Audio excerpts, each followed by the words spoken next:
Hi, this is Pat Denizio. Welcome to the debut of the Kit Kat Acoustic Break. I'll be your host and guide for the next 10 shows. It's a marvelous collection of artists and music you'll be hearing in the weeks to come. And this week we begin with They Might Be Giants. I'll be back with them after this. You're listening to the Kit Kat Acoustic Break, hosted by Pat Denizio. Take a break with the Kit Kat Bar. Welcome to the Kit Kat Acoustic Break. I'm your host, Pat Denizio. Our guests are They Might Be Giants. Good morning, gentlemen. Hey, Pat. Hey.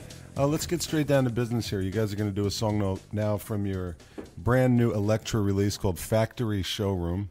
Mm-hmm. Yep. And the song is called James K. Polk. Yep. This was a B-side originally? It was a B-side off of some record on Flood. I forget which one. Yeah, we used to put out a lot of EPs back in the days of vinyl, and it was a pretty interesting way to do songs that wouldn't necessarily fit in that good. And I think it was Istanbul, not Constantinople. Yeah, was this an older crowd pleaser that you've now resurrected? Well, in it's kind of hi-fi? There's a category of songs that we do that we didn't actually plan on, bringing into the show, and that they just sort of got brought. We actually responded to popular demand. So here it is, by popular demand. James K. Polk.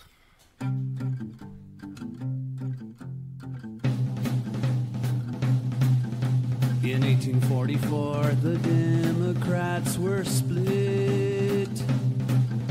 The three nominees for the presidential candidate were Martin Van Buren, a former president and an abolitionist, James Buchanan, a moderate, Louis Cass, a general and expansionist.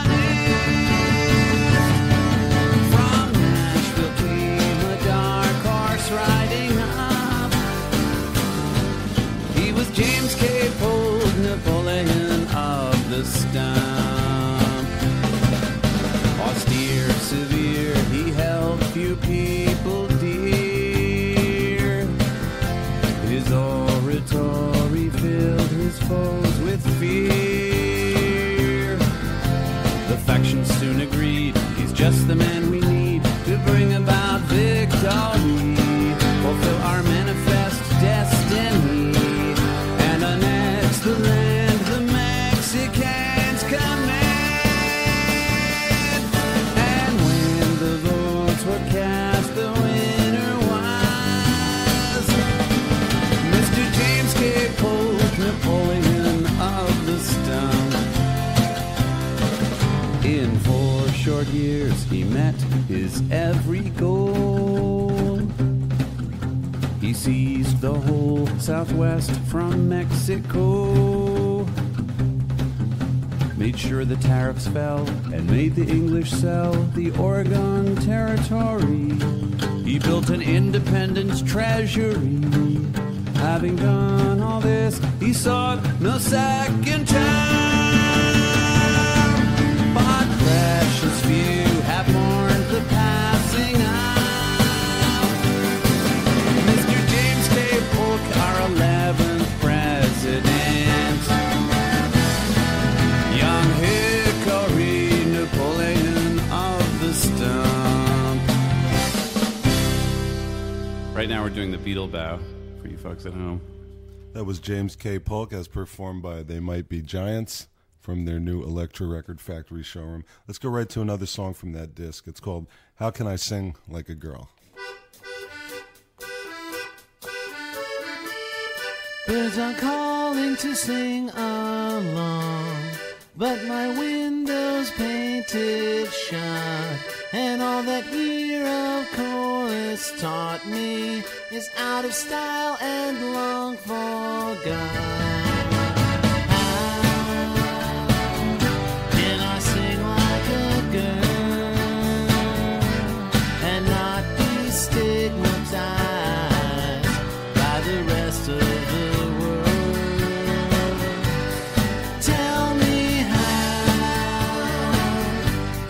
sing like a girl and not be objectified as if I were a girl. I want to raise my freak flag higher and higher, and I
objectified as if I were a girl. I want to raise my freak flag higher and higher, and I want to raise my freak flag and never be alone, never be alone. How can I sing like a girl and not be stigmatized by the rest of the world? Tell me how can I sing like a girl and not be objectified as if I were a girl?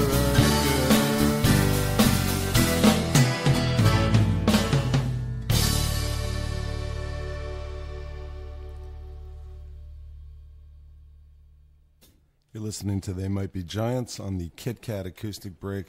These are really good songs, fellas. Thanks, Pat. We got a bunch more. I know you do, and we're gonna get to that in a minute. Let's talk about the writing of the songs. I read in the press release that most of these tunes from the new album, which, in case you've forgotten, is called Factory Showroom, and it's That's about, right. We want to remind our listeners of the title of our album. We like to remind ourselves, actually. What's it called again? That would be Factory Showroom, Pat. Tell us about this sort of woodshed gig you did at the Mercury Lounge down in the Village in New York. Well, actually, last year, I think it was every Thursday night, we would do 2 shows, and basically, for over the course of a month, we kind of cleared the decks to. And we had sort of an established show. I mean, basically, there's a show that we go out and do, pretty much all the time.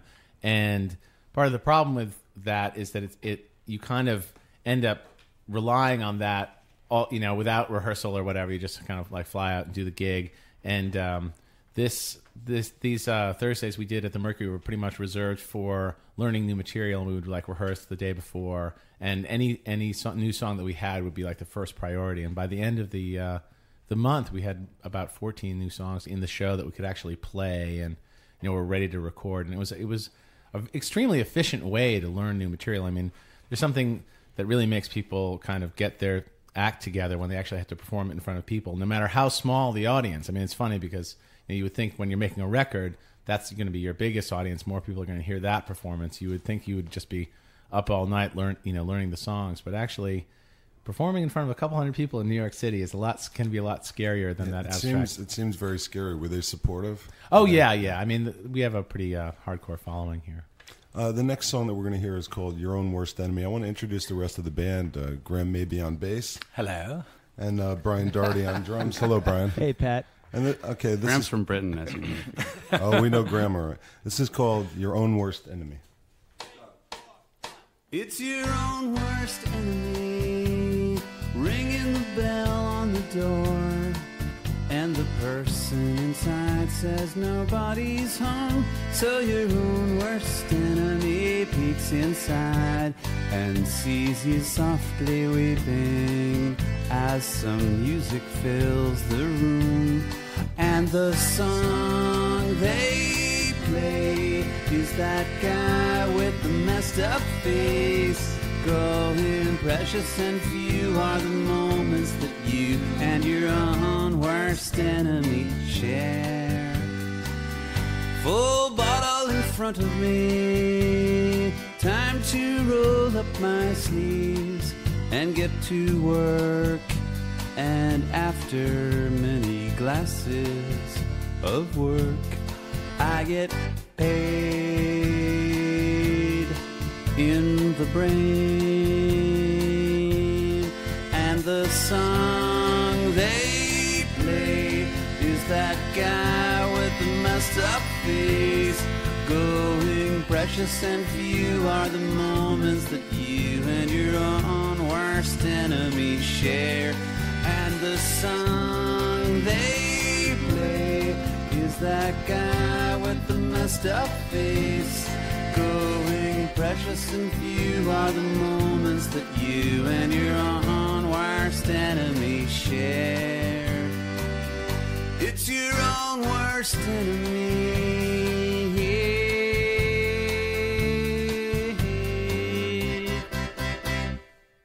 Fantastic. Few little hybrids. Did you ever some do those? hybrid We love you, chords in man. it. Did you ever do those BBC radio shows?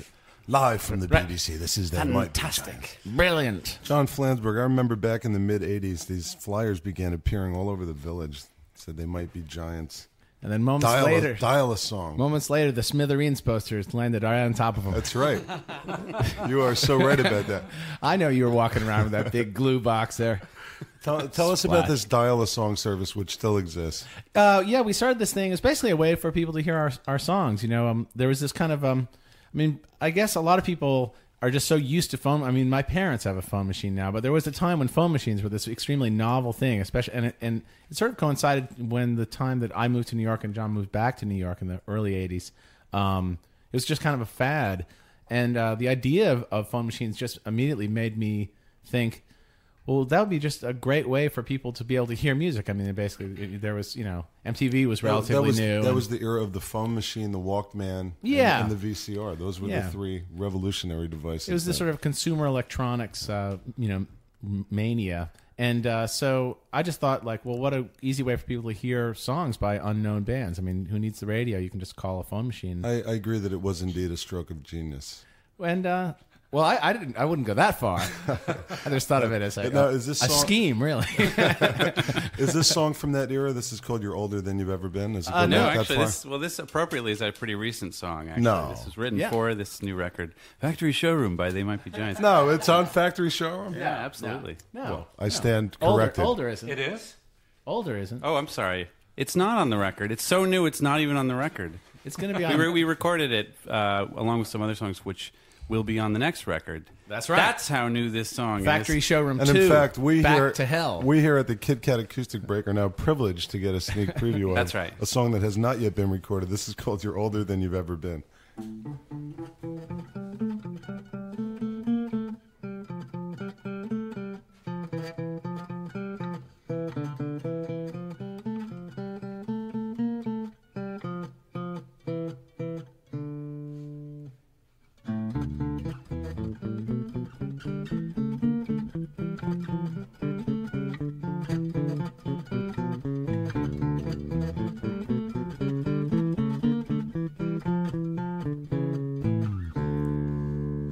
You're older than you've ever been, and now you're even older, and now you're even older, and now you're even older. You're older than you've ever been, and now you're even older, and now you're older still. Time is marching on, and time is still marching on. This day will soon be at an end, and now it's even sooner, and now it's even sooner, and now it's even sooner. This day will soon be at an end, and now it's even sooner, and now it's sooner still.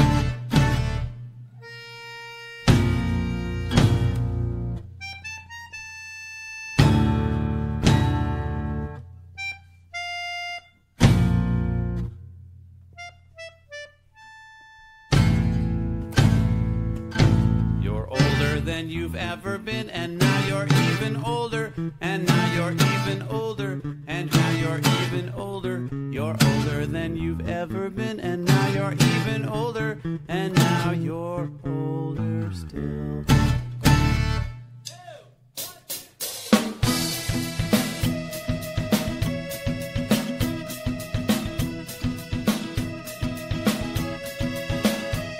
You called me last night on the telephone, and I was glad to hear from you, 'cause I was all alone. You said it's snowing, God, I hate this weather. Now I walk through blizzards just to get us back together. We met in the springtime at a rock and roll show. It was on the Bowery when it was time to go. We kissed on the subway in the middle of the night. You held my hand, I held yours. It was the best night of my life. Because everyone's your friend in New York City.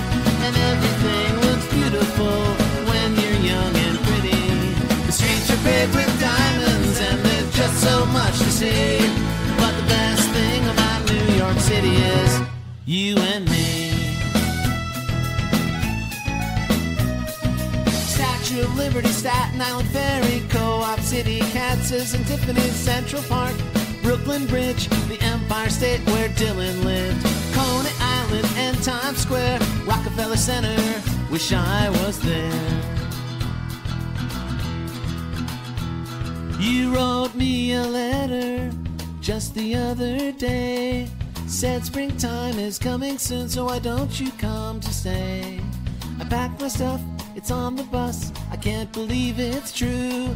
I'm 3 days from New York City and I'm 3 days from you. Because everyone's your friend in New York City, and everything looks beautiful when you're young and pretty. The streets are paved with diamonds and there's just so much to see. But the best thing about New York City is you and me. Because everyone's my friend in New York City, and everything looks beautiful when you're young and pretty. The streets are paved with diamonds and there's just so much to see. But the best thing about New York City is you and me.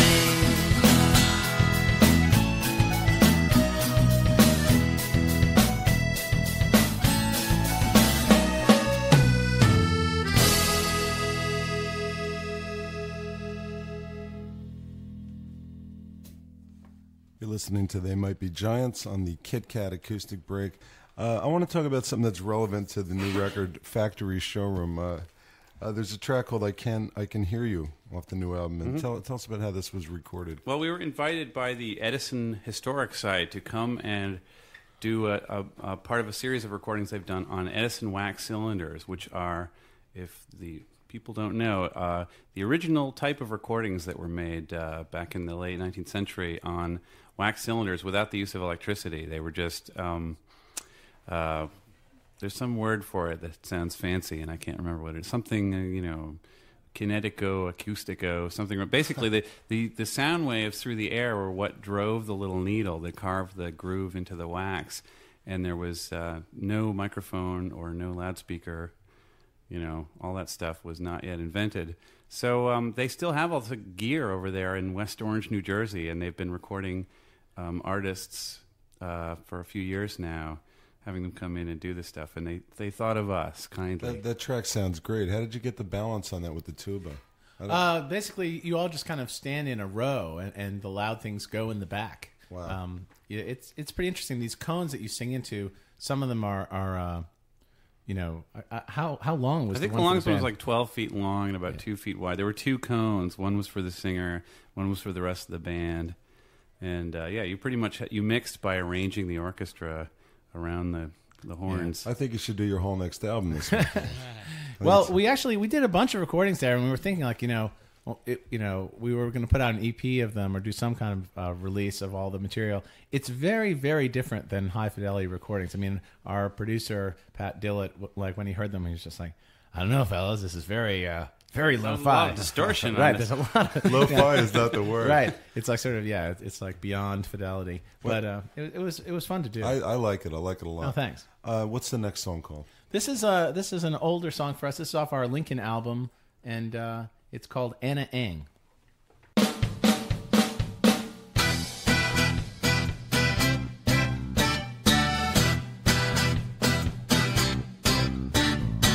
Make a hole with a gun perpendicular to the name of this town in a desktop cloak. Exit wound in a foreign nation, showing the home of the one this was written for. My apartment looks upside down from there. Water spirals the wrong way out the sink, and her voice is a backwards record. It's like a whirlpool, and it never ends. Anna Ang and I are getting old, and we still haven't walked in the glow of each other's majestic presence.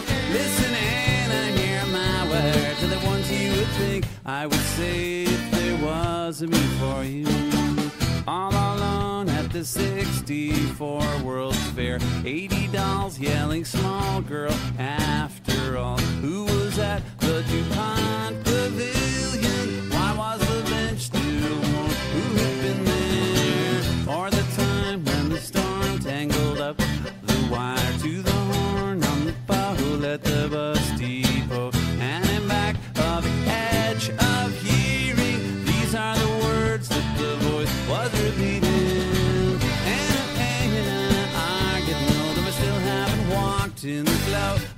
each other's majestic presence. Listen and hear my words are the ones you would think I would say if there was a me for you.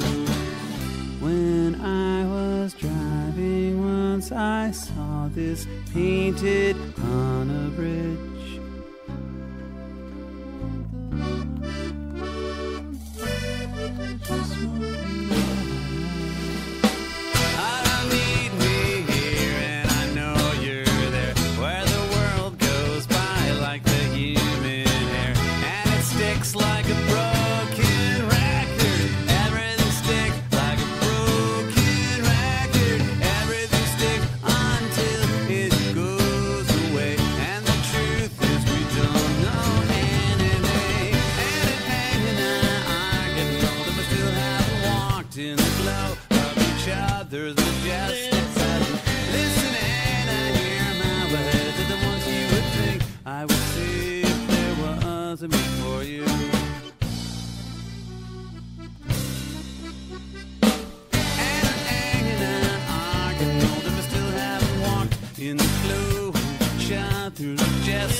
You've been listening to my very talented musical colleagues. They might be giants. We're blushing, Pat. Come on. It's very good, fellas. Thank you for being guests on the Kit Kat Acoustic Break. Thanks for having us. It's been a total gas. I hope that your new Electra record, Factory Showroom, does very well for you. Well, thank you. I hope it's rising up the charts. John Flansburgh, John Linnell, Graham Mabey, and Brian Doherty, they might be giants. Thanks, guys. Thank you. Our sincere thanks to They Might Be Giants for being our very special guest this week. Next week, please tune in and hear the music of The Cheese and Duncan Sheik. This is Pat Denizio, and this is the Kit Kat Acoustic Break. Bye. The Kit Kat Acoustic Break is produced by Rob Stevens. Executive producer, College Soundtrack, a division of Track Marketing. Associate producer, Jamie Levitt. The Kit Kat Acoustic Break is recorded live in New York City, engineered by Mike Kroyak. Digital editing by Paul Goodrich. Take a break with the Kit Kat Bar.